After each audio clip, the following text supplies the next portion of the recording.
Masayang-masaya ngayon ang pamilya Revilla sa pagtatapos ng pag-aaral ng mag-iinang Lani Mercado, Jolo at Brian Revilla ng kursong Sustainable Leadership and Governance sa De La Salle University sa Dasmariñas, Cavite. Nitong nakaraang Martes, August 13, naganap ang graduation ng tatlo na sinundan nila ng isang simpleng family celebrations.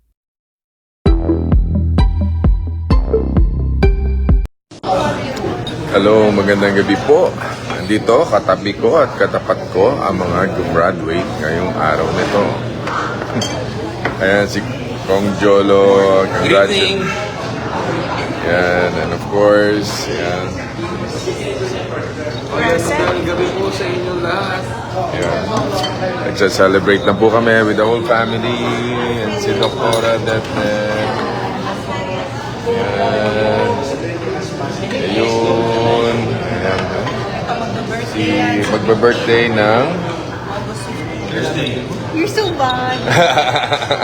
August 15 at gender reveal ng kanyang dinadala. Ano ba, boy or girl? I don't know. Anong hula mo? I don't know. Ako babaliktarin ko na kasi nagkakamali ako eh. Kay Jolo hula ako, boy eh, girl lumabas eh. Ang gusto ko sana ano, pero okay naman din, ang cute ng baby girl. Sa'yo, baby girl. Baliktad. Di reverse psychology man. Ayan, di ba? Hindi, baka reverse lalabas eh. Ready lang yun. Ayan. Ikaw mama, ano hula mo? Boy or girl? Or yan? Tiningnan ko yung ano yung tiyan niya eh. Hindi tulis eh. Bilog. There's some say it's tulis. Hanggang mo na pag... bakit naman tulis at bilog? Hindi, pag matulis. Pag malaki na yun. Pero Pag mabilog, lumaki bigla yung tiyan. pag bilog, yun. Mabilog, girl. Sabi nila, Pag mabilog. sabi daw nila ilong daw yung basehan. Hindi naman lumaki ilong ni Gianna. So, Ako tingin ko ano, babae. tingin ko girl. Ako din, Girl ako, tingin ko girl. Girl. Ayan, kayo, ano hula nyo? Ayan ang Alright, si itsura Papa niya. pag Maganda ba niya narinig ngayon? niya? Girl. Sabi ko, pag nakikita ko siya, teka, parang naiiba yung mukha mo ngayon ha. Parang, ano ka na? Sinasabi niya, pangit mo. Eddie boy. Ganun ba yun? Pag pangit ka, boy? Ako, pumangit ako nung kay Brian. Pumangit ka? Oo, pangit. Maitim ang leg ko. Halo ang Oo, depende. Kaya pala nangingitim leg mo. yung line sa akin lumakap. Nakita mo Lumabas yun eh. yung line. Basta pangit ako. Baka di ka naliligo. Yuck. Naliligo ako. Once a week kaya yata maligo eh. Naliligo na ako. Hindi, nahirapan siya maglihi. Hindi, yun ang first trimester. I'm okay na. You're okay na now. So, kaya naliligo ka na now. Nung una, lagi siya natutukso. Kasi pag ano siya, may naaamoy, yung susuka siya. Very sensitive yung... Sa amoy, ayaw niya ng amoy ng anything fried. Okay, fishy. Basta anything fried. Nung naglihi si Angel, ganyan din. Nung naglihi si Angel, araw-araw naman siya naligo. Hindi Depende. si Angel sa suman. Lahat na ng suman na paglihan. Hanggang umabot, yung suman ng Quezon. Yan, pati ko si Vice L.A. Roanto. Salamat sa suman. Ayun. And she didn't have complications like me. I mean, like, hindi siya nagsusuka. Siya nagsusuka siya. NBA din kasi. Ano NBA? NBA? Basketball, ganun na mga basketball. Hindi. Ako pinaglilihan niya. Kaya boy Si yan, Papa, boy. Kamukha ko. Nung first trimester, amoy baby siya. Hindi ko alam kung bakit. Amoy baby daw ka, amoy niya ako. Hindi siya may sigarilyo. Ikaw ano muna mo?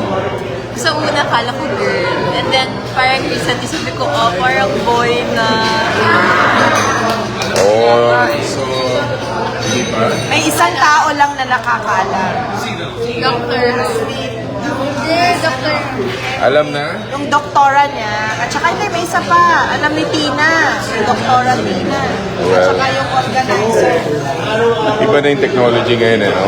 How many months pa lang pa pwede mo na malaman? NIPT.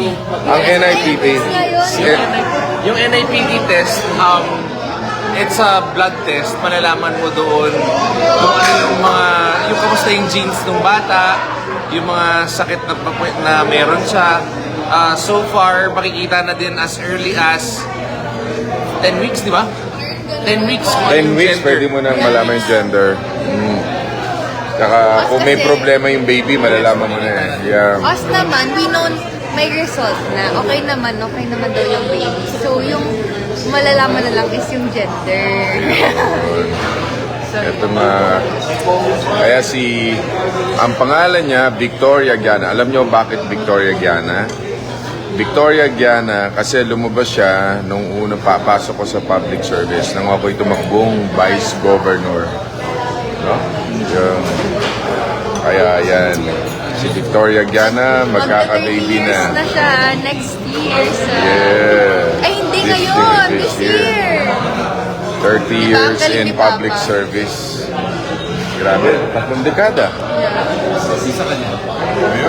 So, kumakain naman po. Ayan. Ayan. So, ayan, si Doktora Det naman. Ay, magbo-board.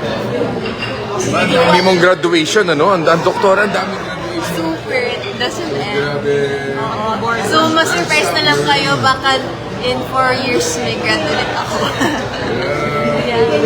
Basta, ang importante, meron na tayong doktora. Please pray for me. I'll be having my boards soon. Magbo-board naman siya. Kaya, pray for her daw.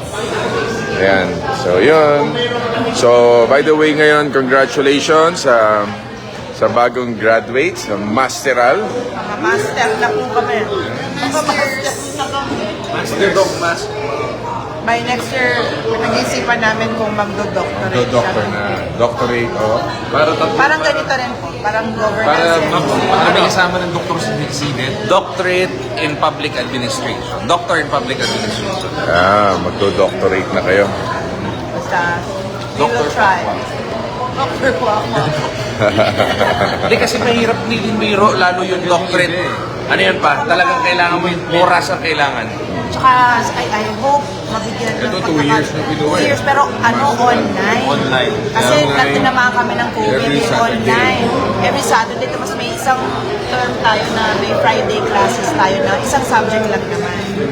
Every Friday. So, nagpapasalamat kami sa admin ng De La Salle Dasmariñas for giving us the Thank you, opportunity. guys. Ano, Siyam tayo nag-graduate kami na. Siyam kaming nag-graduate sa Master. Nakakatuwa kanina. Pwede ba natin kwento?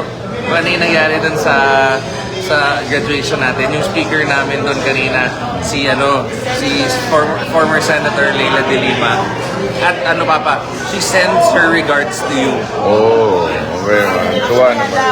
I had a chance to shake her hand nung nasa stage. Tapos naabutan namin siya sa lobby. Nagpa-picture din kami with her. So, Thank you, Senator De Lima.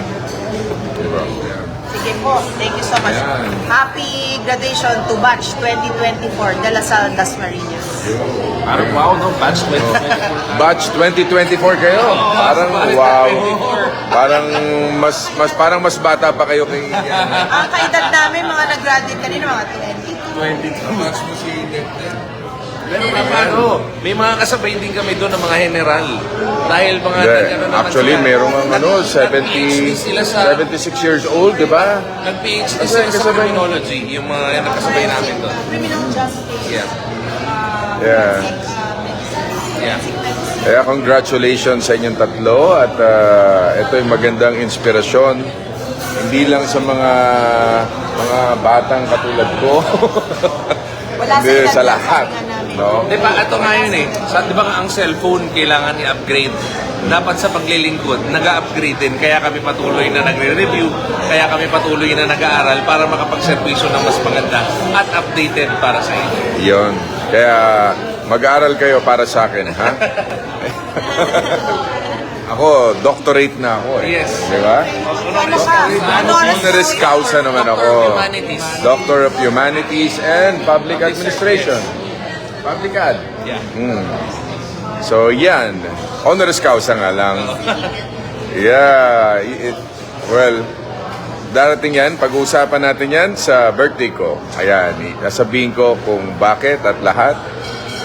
I-reveal natin yung aking life story sa 3 dekada ko sa public service naman. Sa kaarawan ko yan. So, kaya nag-meeting na at yan, ipapakita naman natin yung life story ko as a public servant. Ayun, mama. Yan, kumain ka muna. So, yun lang mo po. Okay? Congratulations. Thank you ba? Thank you sa lahat mga lolo. At Jolo, congratulations. Marami bumabati sa inyo.